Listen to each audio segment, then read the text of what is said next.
आज prime minister Imran Khan ने former prime minister होने के नाते चीफ ऑफ आर्मी स्टाफ को एक ख़त लिखा है जिसमें उन्होंने ये कहा है कि फ़ौज हमारी है और फ़ौज मुल्क व कौम के लिए कुर्बानियाँ दे रही है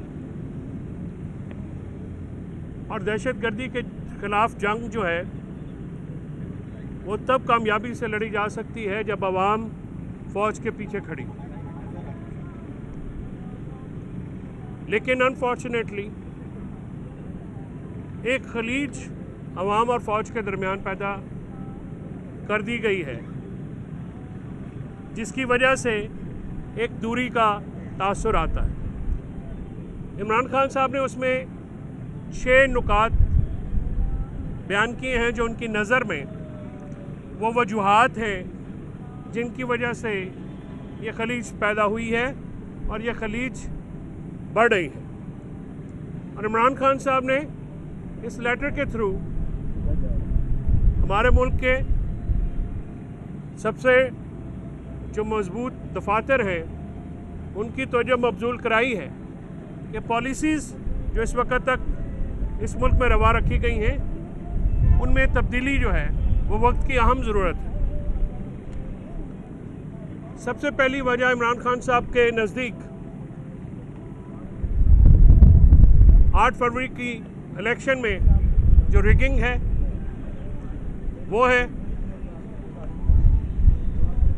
जिसके तहत मनी लॉन्ड्रिंग करने वाले लोगों के साथ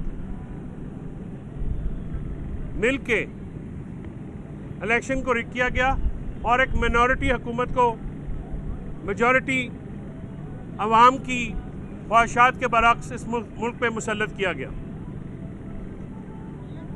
ये पहला वो नुक्ता है जिससे अवाम में एक तो दूरी पैदा हुई इदारों में और अवाम के दरमियान। दूसरा 26वीं आईनी तरमीम के तहत पाकिस्तान में अदलिया को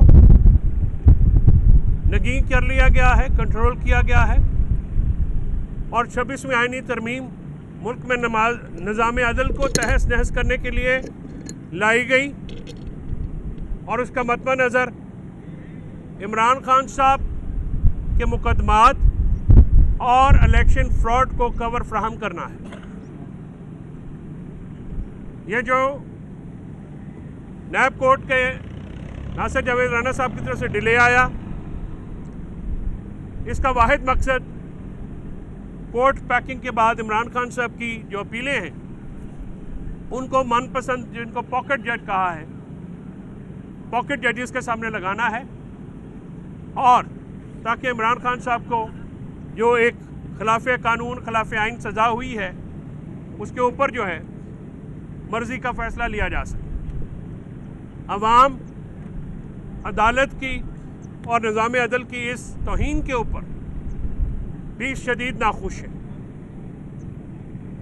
और 26वीं आईनी तरमीम के बाद इंटेलिजेंशिया पीटीआई के अलावा भी जो मुल्क के तुल अर्ज़ में वकला हैं या इंटेलिजेंशिया है वो भी इसके खिलाफ बरसरे पैकार रही। पीका का काला लॉ जिसके तहत मेन स्ट्रीम मीडिया को तो ऑलरेडी पाबंदियों का सामना है, कदगनें लगाई गई हैं। आप इंटरनेट के ऊपर और इख्तिलाफ राय के इजहार के ऊपर सोशल मीडिया पे पाबंदी लगाने के लिए और अपनी मनपसंद की आवाज़ें जो हैं सिर्फ उनको आगे लाने के लिए और मुखालफाना जो राय रखने वाली आवाज़ें हैं उनको दबाना उसका एक मकसद है। और पीका लॉ के तहत हमारा आईटी इंडस्ट्री जो कि पहले ही बहुत ही दगरगू हालात में है, तकरीबन 2 अरब डॉलर के करीब नुकसान हो चुका है। ह्यूमन राइट वायलेशंस आपके सामने हैं जिससे हमारा GSP प्लस स्टेटस भी ख़तरे में है और इमरान खान साहब का ये कहना है कि अगर हम बैनुल-अक़वामी और मुल्की क़वानीन के मुताबिक अपने शहरियों को ट्रीट नहीं करेंगे तो फिर उस मुश्किलात में इजाफा होगा। चौथी वजह यह है कि मुल्क में तमाम इदारों को PTI को क्रश करने के लिए लगाया गया है। दहशतगर्दी बढ़ती जा रही है क्योंकि जो दहशतगर्दी को रोकने वाले अनासर हैं, इदारे हैं, उनको PTI को क्रश करने के लिए लगाया गया है। तमाम इदारे, चाहे वो पुलिस हो, FIA हो, लॉ इन्फोर्समेंट एजेंसीज़ हों या दूसरे एजेंसीज़ हों, उनका काम सिर्फ PTI को क्रश करना रह गया है, जिसकी वजह से जो उनका असल काम है उससे तो जो हट गई है और मुल्क में दहशतगर्दी 2013 से भी ज़्यादा बढ़ गई है। हमारा वेस्टर्न बॉर्डर वल्नरेबल है। अफ़गानिस्तान के साथ सूरत हाल जो बॉर्डर पे है वो आपके सामने है। हमारे जवान रोज़ाना शहादतें दे रहे हैं, रोज़ाना कुर्बानियाँ दे रहे हैं और फ़ौज हमारी है और ये शहदा भी हमारे हैं, ये बच्चे भी हमारे हैं। पांचवा जो नुक्ता इमरान खान साहब के सामने है कि नज़र में इम्पॉर्टेंट है, वो ये कह रहे हैं कि अदलिया और अदालत के जो अहकामात हैं उसकी जो पहलू तही हो रही है, जो खिलाफ वर्जी हो रही है, उसका नज़ला भी हमारी पाक फौज के ऊपर गिर रहा है। जेल के अंदर कुछ नादीदा कुव्वतें हैं जो कि अदालती अहकामात पे अमल दरामद नहीं होने देती। परसों ही जब ATC कोर्ट में ये फैसला हुआ कि बुशरा बीबी से तफ्तीश करनी है और पुलिस अंदर आई तो किसी नामालूम इशारे के ऊपर पुलिस को फ़ौरन निकाल दिया गया और शामिल तफ्तीश अदालती अहकामात के बावजूद नहीं। तो ये जो अदालतों और साफ़ियों को, जजेस को जो रोज़ाना धमकियाँ मिलती हैं, इसका नज़ला भी इदारों पे गिर रहा है, जिसकी वजह से इदारों में और अवाम में खलीज जो है वो बढ़ती जा रही है और ज़रूरत इस अमर की है ये खलीज जो है वो तेज़ी से पॉलिसियाँ जो हैं बदली जाएं और आइन और कानून के मुताबिक जो है अपनी पॉलिसियाँ रखी जाएं ताकि मुल्क में एक जो पॉलिटिकल इंस्टेबिलिटी है वो दूर हो और मुल्क मुआशी इस्तेहकाम की तरफ जाए। जब तक इन पॉलिसियों में चेंज नहीं आता है तब तक ये मुश्किल है कि मुल्क जो है वो किसी किनारे लगेगा। उन्होंने आज सवाल पूछते हुए कहा है कि मुल्क को बचाने का कोई एक हल प्रपोज़ किया जाए कि क्या वो हल है किसी के जहन में। साफ शफाफ इलेक्शन और आइन और कानून पे अमल दरामद के बगैर, ह्यूमन राइट्स की कदर किए बगैर और आज़ाद मीडिया, आज़ाद इंटरनेट के बगैर वो कौन से ऐसे हल हैं जिससे मुल्क जो है वो बेहतरी की तरफ जाएगा। तो मुल्क के मुस्तकबिल के लिए इस जो 3 साल से 2.5 साल से पॉलिसीज़ रवा रखी गई हैं उनमें तब्दीली लानी चाहिए। एक सवाल के जवाब में उन्होंने ये कहा कि कोई बात करे या ना करे, बतौर फॉर्मर प्राइम मिनिस्टर ये उनका फ़र्ज़ है तो मुल्क की को जो तबाही या मुल्क को जो ख़तरात हैं उनकी निशानदही करें और इन निशानदही को बतौर फॉर्मर प्राइम मिनिस्टर वो अपनी रिस्पॉन्सिबिलिटी समझते हैं कि जो मुल्क को चैलेंजेस हैं, जो उनके सामने प्रॉब्लम्स आ रहे हैं, उनको जो है वो सामने रखें। KP में जुनैद अकबर खान साहब की सदारत की तब्दीली पे उन्होंने ये कहा कि अली अमीन से किसी किस्म का कोई बदएतमादी नहीं है, उनकी अपनी ख्वाहिश के ऊपर ये तंजीमी तब्दीली की गई क्योंकि अली अमीन उनके पास जब मुलाकात हुई तो उन्होंने ये कहा कि CM के पास MPs, MNAs या गवर्नर्स के दूसरे जो इश्यूज़ होते हैं वही टाइम बहुत कम होता है, लिहाजा जो पार्टी है, पार्टी की जो तंजीमी अमूर हैं उसमें CM को वक्त नहीं मिल रहा था। हमारी पार्टी में कोई ग्रुपिंग नहीं है क्योंकि पार्टी का वोट है और पार्टी का ही फेस है। तो अली अमीन साहब जो हैं वो हुकूमती ज़िम्मेदारियाँ अंजाम दे रहे हैं और जुनैद अकबर खान साहब के ज़िम्मे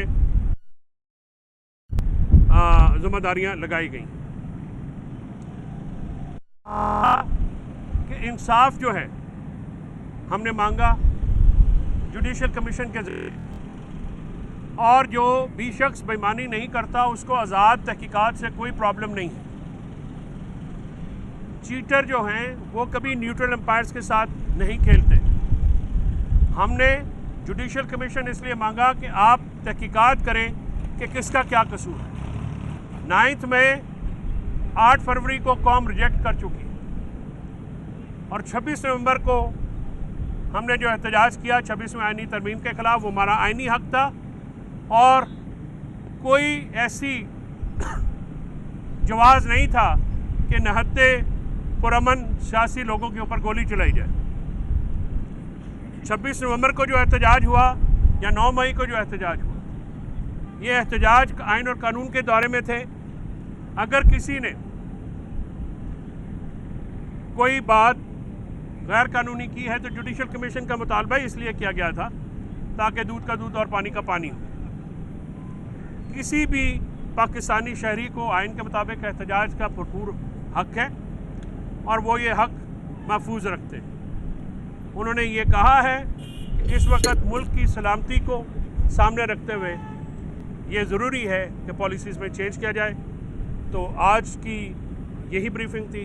आज का जो केस है वो उस पर 2 गवाहों पर जरा हुई है और मंडे को चला गया है और थर्सडे को और फ्राइडे को हमारा ATC का केस। ये बताइएगा कि जो खत लिखा गया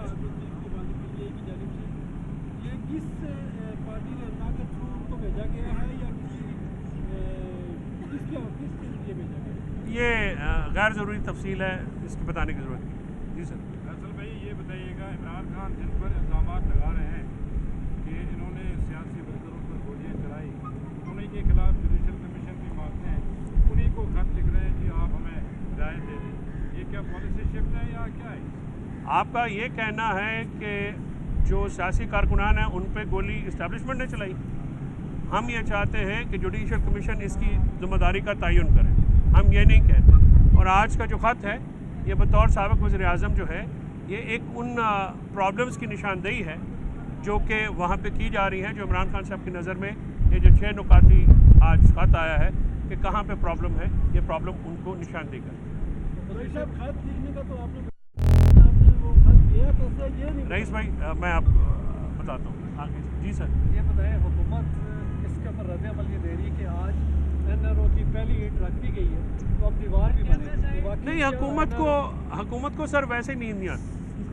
वो तो वैसे ही जब ऐसी कोई सुलह की बात होती है, जब उनको लगता है कि इस्टेब्लिशमेंट के साथ कोई टेम्परेचर डाउन होता है या वैसे मुल्क में सियासी टेम्परेचर आदम इस्तेहकाम में कमी आती है तो हुकूमत जो है वो वैसे परेशान हो जाती है। कोई ऐसी बात नहीं है। हम जो हैं पहले भी हमने कोई इंतशारी काम नहीं किया, हम आइंदा भी नहीं करेंगे और हम ज़िम्मेदार माबे वतन पाकिस्तानी पार्टी हैं और हमें अपने आइनी और कानूनी हकूक़ का बिल्कुल इदराक भी है और उसके अंदर रहते हुए भी काम। क्या आप नहीं समझते ये वही गैर जमहूरी होते हैं जिन पर इमरान खान तनकीद करते थे, उनके पूरी पार्टी का बयानिया था, आज उन्हीं से रिलीफ मांगा जा रहा है? देखिए, चेंज ऑफ पॉलिसी कहा जा रहा है, मुल्क के वसी तर मफाद है। आप इसको ज़ातियात का इशू बना रहे हैं।